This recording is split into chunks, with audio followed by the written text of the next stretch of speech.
यदि आप एक मसीही हैं, एक मसीही व्यक्ति हैं, तो जब परमेश्वर ने आपके लिए कुछ वायदा कर दिया है कि हाँ मैं तुझे संतान दूंगा, हाँ मैं तुझे धन की आशीष दूंगा, आप तुम्हारे पास घर होगा, तुम्हारे अच्छी फैमिली होगी, उस बात का, उस वायदे पे इंतजार करना वो आपका काम है। नहीं पाया। जब परमेश्वर आपसे वायदा कर रहा है, क्यों आप उसके वायदे में, उसके वायदे के बीच में अपनी योजनाओं को आप बनाते हैं, और जो आपका पहले से जो चीजें हैं उसको भी आप साथ लेके चलना चाहते हैं। आप लड़की वाला प्यार भी, लड़के वाला प्यार भी, और यीशु को भी साथ लेके चलना चाहते हैं, ये इम्पॉसिबल है। वो भविष्य को जानते हैं। एक मसीही व्यक्ति भविष्य को जानता है कि आने वाले दिन में क्या होने वाला है, क्या मेरे जीवन के लिए होगा। सब कुछ बाइबल उसके लिए प्रकट करता है। हम पढ़ेंगे उत्पत्ति उसका 21 अध्याय, उसका 9 पद से हम पढ़ेंगे। 9 का हम जाएंगे 12 तक। लिखा है, तब सारा को मिस्री हाजिरा का पुत्र जो इस्माइल था, जो इब्राहिम से उत्पन्न हुआ था, हंसी करता हुआ देख पड़ा, चिढ़ाता हुआ देख पड़ा। इस कारण उसने इब्राहिम से कहा, इस दासी को पुत्र सहित बरबस निकाल दे, क्योंकि इस दासी का पुत्र मेरे पुत्र इसहाक के साथ भागी न होगा। अगला, यह बात इब्राहिम को अपने पुत्र के कारण बुरी लगी। आगे, जब अब्राहम अपने मन में एक फील किया, मतलब उसको बुरा लगा कि मैं कैसे उसको बाहर करूं, क्योंकि वो भी मेरा एक पुत्र हो गया, क्योंकि मेरे द्वारा उत्पन्न हुआ, वो हाजिरा से उत्पन्न हुआ, लेकिन मेरी संतान है, मुझसे उत्पन्न हुआ, इसलिए उसको उसके प्रति एक लगाव था, उसके प्रति उसके अंदर एक प्यार था। उसका ध्यान केंद्रित था उसके ऊपर, इस्माइल के ऊपर, जो उसकी दासी से उत्पन्न हुआ था। हो सकता है अब्राहम को यह लगाओ कि जो मेरी वाइफ से आया इसहाक, जो परमेश्वर की योजना के अनुसार आया है वो, और हाजिरा से भी जो उत्पन्न हुआ इस्माइल, ये दोनों मेरे वंश से चले, क्योंकि उसके अंदर एक लगाव था, एक प्यार था, क्योंकि वो उसका संतान था, उसके द्वारा उत्पन्न हुआ था। लेकिन उसकी वाइफ कहती है कि इन्हें अलग कर, क्योंकि मेरे पुत्र के साथ ये भागी नहीं होगा। और अब्राहम को यह बात बुरी लगती है। इसका मतलब वो मानने के लिए तैयार नहीं रहा होगा, वो कह रहा होगा नहीं, ये दोनों के द्वारा अपना वंश चलेगा। लेकिन परमेश्वर कहता है 12 पद में, परंतु परमेश्वर ने अब्राहम से कहा, उस लड़के और अपनी दासी के कारण तुझे बुरा ना लगे। सुनिए ध्यान से मेरी बात को, देखिए बाइबल क्या कह रहा है कि परमेश्वर खुद इब्राहिम से कह रहा है, उस लड़के और अपनी दासी के कारण तुझे बुरा ना लगे। जो बात सारा ने तुझसे कहा उसे मान, क्योंकि जो तेरा वंश कहलाएगा इसहाक से ही चलेगा। हालेलुया। अब्राहम सोच रहा है कि दोनों से मेरा वंश चले, लेकिन जो परमेश्वर ने वायदा किया था वो बोला था कि तेरी कोख से, सारा से जो उत्पन्न होगा उसके द्वारा तेरा वंश चलेगा। कभी कभी हम जो जल्दबाजी में जो डिसीजन लेते हैं ना, वो गलत होता है। जिस बात के लिए परमेश्वर ने आपको कहा है वो पूरा होगा, आप उसके लिए कुछ नहीं कर सकते। आप यदि आप एक मसीही हैं, एक मसीही व्यक्ति हैं, तो जब परमेश्वर ने आपके लिए कुछ वायदा कर दिया है कि हाँ मैं तुझे संतान दूंगा, हाँ मैं तुझे धन की आशीष दूंगा, आप तुम्हारे पास घर होगा, तुम्हारे अच्छी फैमिली होगी, उस बात का, उस वायदे पे इंतजार करना वो आपका काम है। प्रभु ने आपसे वायदा किया है कि मैं तुम्हें चंगा करूंगा, मैं तुम्हारा चंगा करने वाला परमेश्वर हूं, मैं तुम्हारे भविष्य को बेहतर बनाऊंगा। जिन्होंने मेरी ओर दृष्टि की उन्होंने ज्योति पाया है, और उसका मुख कभी काला होने नहीं पाया। जब परमेश्वर आपसे वायदा कर रहा है, क्यों आप उसके वायदे में, उसके वायदे के बीच में अपनी योजनाओं को आप बनाते हैं? जब आप इन चीजों को लाएंगे, अपनी योजनाओं को बनाएंगे, परमेश्वर की योजना को एक साइड करोगे, आप सोचोगे बहुत दिन बीत गया और मैं जॉब नहीं पा रहा हूं, मैं तैयारी करते करते बहुत दिन मुझे समय बीत गया, मुझे नहीं लगता कि कुछ हो पाएगा। अपने उस पे बने रहना, परमेश्वर आपका विश्वास योग्य है, वो आपके लिए बेहतर मार्ग खोल के देगा। और जब परमेश्वर आपके लिए रास्ता खोलेगा, उसे कोई बंद नहीं कर सकता। हालेलुया। परमेश्वर की योजनाओं में, परमेश्वर के वायदे में अपनी चीजों को उसमें मिक्स नहीं करना, गलत डिसीजन नहीं लेना, यह आपके लिए हानिकारक होगा। आप सोचिए, जिस दासी को सारा ने अब्राहम को दिया कि इसके द्वारा मेरे लिए संतान उत्पन्न हो, वो अपने आप को अब्राहम की पत्नी समझने लगी और सारा को ही तुच्छ समझने लगी। सारा सोची कि मेरी भलाई इसके द्वारा हो जाएगी। ऐसे ही होता है जब आप परमेश्वर की योजनाओं को आप इंतजार नहीं करते, परमेश्वर के कामों के लिए आप इंतजार नहीं करते और अपने द्वारा आप कामों को करने लगते हैं, आप फंस जाते हैं। आप फंस जाते हैं। आप सब कुछ फिर बिखरता हुआ देखते हैं, फिर आपको पछतावा होता है। मैं आपको बताना चाहता हूं, परमेश्वर जो करना चाहता है उसे करने दें। परमेश्वर जो कहता है उसे करें, उसी पे अडिग रहें, उसी पे चलते रहें। जो परमेश्वर ने कहा है वो पूरा करके आपको दिखाएगा। He is the man of words.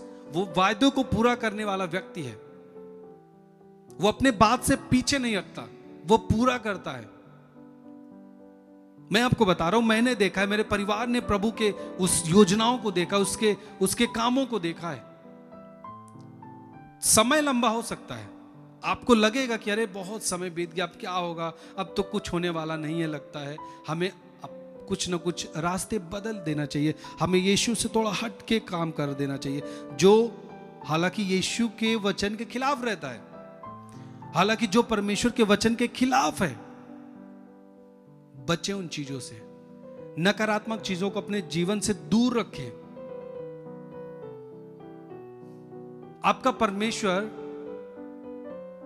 वो ऐसा नहीं कि केवल आपको एक बात बोल दे और उसके बाद वो आप उसमें लग जाएं और वो आपके पास न रहे, आपको जो बोले उसको पूरा न करे। वो ऐसा नहीं है। वो परमेश्वर है। बस इतना कि हम अपने योजनाओं को परमेश्वर के वचन के खिलाफ जाके ना बनाएं, क्योंकि वो हमारे लिए धोखा होगा। फिर हम परमेश्वर को कहते हैं कि परमेश्वर आपने क्यों नहीं किया हमारे लिए, हालांकि गलती हम करते हैं। हालेलुया।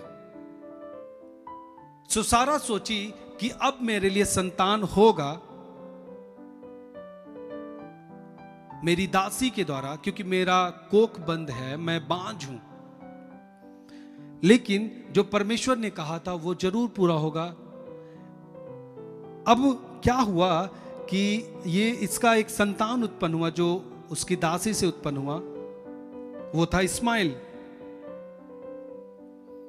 और उस समय अब्राहम 86 वर्ष का था। फिर परमेश्वर के वायदे के मुताबिक सारा का भी एक पुत्र उत्पन्न हुआ। उस पुत्र का नाम रखा गया इसहाक। और उस समय अब्राहम था 100 वर्ष का। अब सोचिए, अब्राहम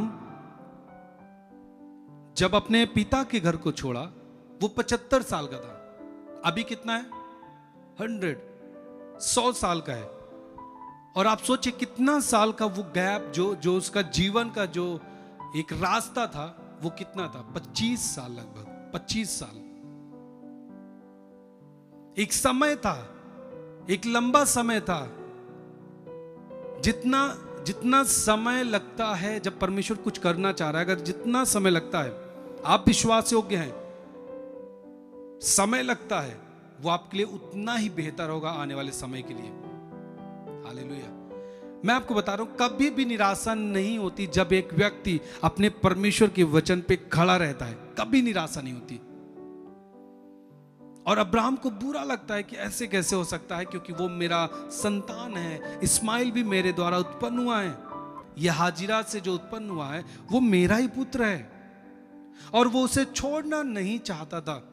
लेकिन परमेश्वर ने कहा कि जो सारा ने कहा उसे मान, तुझे बुरा ना लगे, क्योंकि तेरा जो वंश होगा, तेरा जो वंश कहलाएगा, वो इसहाक से कहलाएगा, जो तेरी वाइफ सारा से उत्पन्न हुआ है। मैं आपको बताना चाहता हूं, देखिए आपके जीवन में जब आप यीशु को ग्रहण करते हैं, यीशु को आप ग्रहण करते हैं, अब यीशु का भी वायदा है, आप यीशु को भी अपने साथ लेके चलना चाहते हैं, और जो आपका पहले से जो चीजें हैं उसको भी आप साथ लेके चलना चाहते हैं। आप लड़की वाला प्यार भी, लड़के वाला प्यार भी, और यीशु को भी साथ लेके चलना चाहते हैं। ये इम्पॉसिबल है। आपको छोड़ने में बुरा लग सकता है, एक अलगाव होने में आपको दर्द हो सकता है, लेकिन उन चीज को आपको छोड़ना होगा यदि आप चाहते कि परमेश्वर ने जो वायदा किया है वो आपके जीवन में पूरा करे। हो सकता है आपके जो दोस्त हों, दारू पीने वाले, नशा करने वाले, आप उनको भी साथ लेके चलते हैं। हाँ भाई, रोज रोज हम जो कभी कभी रोज जाके हम लोगों के साथ बैठते थे, हंसी मजाक करते थे, गाली में जो कुछ होता था हम सब कुछ भी कहते थे, पूरा सब कुछ होता था, नशे करते थे डेली। अब रोज रोज नहीं करते तो कभी कभार तो अपने दोस्तों के साथ खाएंगे, पिएंगे, दारू पिएंगे, गाली में भी सहभागी होंगे, मारपीट में भी सहभागी होंगे, और यीशु को भी साथ लेकर चलना चाहते हैं। ये इम्पॉसिबल है। आपको उन चीजों को पूरी तरीके से छोड़ना पड़ेगा। आपको बुरा नहीं लगना चाहिए। जो भी चीज परमेश्वर की ओर से नहीं है, आप उसे रखेंगे, आप उसके वायदे को नहीं देख सकते, खुदावन के वायदे को नहीं देख सकते। आपको उसे अपने जीवन से कट ऑफ करना होगा, उसे अलग करना होगा पूरी तरीके से। मैं कह रहा हूं पूरी तरीके से। थोड़ा भी आप लगाव रखते हैं, वो आपको परमेश्वर की ओर बढ़ने से रोकती हैं। थोड़ा भी यदि लगाव है, वो चीजें, वो यादें, आप रात में लेटते समय आप याद करते हैं उस चीज को जो आपके रिश्ते में पहले थी, और अंदर ही अंदर उससे लगाव रखते हैं, वो चीज आपकी स्पिरिचुअल लाइफ को खराब करेगी, आत्मिक जीवन को खराब करेगी, परमेश्वर की योजना को पूरा होने नहीं देगी। इस बात को याद रखिए। आपने जब छोड़ा है उसे, पूरी तरीके से उसे छोड़े। जैसे अब्राहम ने उन दोनों को विदा कर दिया परमेश्वर के वचन के अनुसार, वैसे आपको करना चाहिए। आज भी उसे पूरी तरीके से अपने जीवन से उसको विदा कर देना चाहिए, छोड़ देना चाहिए। यदि आप चाहते हैं कि परमेश्वर की जो योजना है मेरे जीवन में पूरा हो, मसीहत में खड़े रहना चाहते हैं, आप उसके कामों को देखना चाहते हैं, चमत्कारों को देखना चाहते हैं, हर चीज को वो खत्म करना होगा। हालेलुया। और जानते, जब तक आप अलग नहीं होंगे तब तक आप उसकी योजना में आप चमक नहीं सकते। अब्राहम आज क्यों चमक रहा है? क्योंकि उसने उस चीज को अलग किया। याद रखिएगा, हर वो चीज को जैसे जैसे परमेश्वर ने कहा वो करता गया। उसे बुरा लगा लेकिन वो छोड़ा। योजना बनाया गया लेकिन वो कुछ भी हुआ, लेकिन वो परमेश्वर की ओर अपने उस लगन को बना के रखा। वो बैक नहीं गया कि अरे चलिए 10 साल हो गया, परमेश्वर की कोई योजना जो उसने हमसे खुले तौर में जो बात किया, कोई चीज मुझे सामने नहीं दिख रही,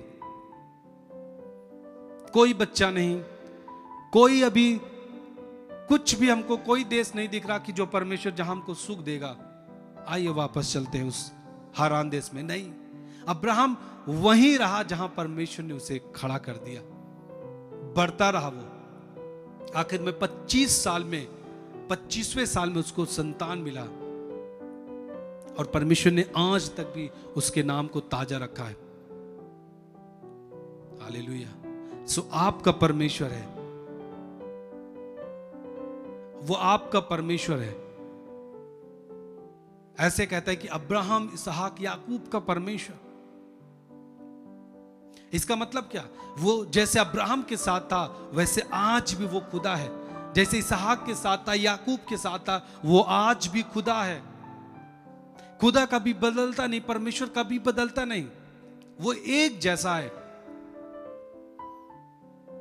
हम बदल जाते हैं, हम पीछे हट जाते हैं, इसलिए हम हानि को अपने जीवन में देखते हैं। लेकिन जब हम फिर मुड़ते हैं, कहते हैं परमेश्वर, एक पश्चाताप के साथ कि प्रभु मैंने गलती किया है, मैं फिर से आपकी ओर आ रहा हूं, प्रभु मुझे ग्रहण कर, वो आपको गले लगाता है। उसका प्रेम बड़ा है। यदि आप कहीं भी आज भी भटके हैं, आपको लग रहा है कि आज मुझे रिपेंट करना चाहिए, मन फिराना चाहिए, वो गलती मुझसे हुई है, मैंने फिर से उन संबंधों को जो मैंने छोड़ दिया था फिर से बनाया है, मुझे आज छोड़ना चाहिए, आज उसे आप छोड़ें, क्योंकि आप परमेश्वर की योजना से दूर जा रहे हैं। ये आपके लिए शब्द है।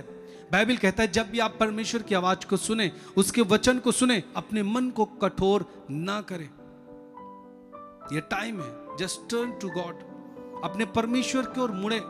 वो आपसे प्यार करता है, अपनी योजना को प्रकट करना चाहता है। वो छोटा हो, एक बड़ा दास हो, एक गरीब व्यक्ति हो, अमीर हो, सबसे वो इतना ही प्यार करता है।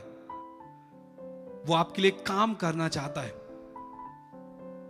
वो ऐसे ही धरती पे, यीशु मसीह जो धरती पे है, वो ऐसे एक शौक में नहीं आ गया कि चलिए आज हाँ ऐसे ही घूम लेते हैं धरती पे। वो परमेश्वर आपके हमारे लिए आया है।